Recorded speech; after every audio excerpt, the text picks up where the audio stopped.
ሳንቺ የሚገርምሽ ነገር ማለት ነው በጣም ነው በቃ እረፍ የምለው በጣም በቃ የሆነ ነገር እዚህ ራሱ እንደው ቤት እዚህ ራሱ ስራ ቦታ ያሁን ሰዎቹ ጋር ስነጋገር ምናምን ከደበረኝ እዛ ስደውል አርፋለሁ። እርፍ ነው የምለው በቃ የሆነ እነሱን ሳወራ እንደው ምርታ እሆናለሁ።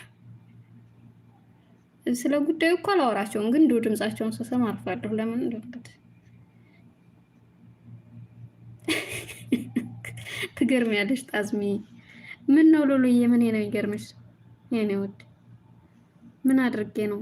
ኮሜንት አለፍኩኝ። ቻው ብላለች አሚናዬሽ። እናመሰግናለን። ነገር ነገር ይለኛል ስልኩን ስዘጋው ደግሞ የኔና ያአላህ መልካም ምሽት አሚናዬ። አመሰግናለሁ። ወአለይኩም ሰላም ወራህመቱላሂ ወበረካቱ ሶፊ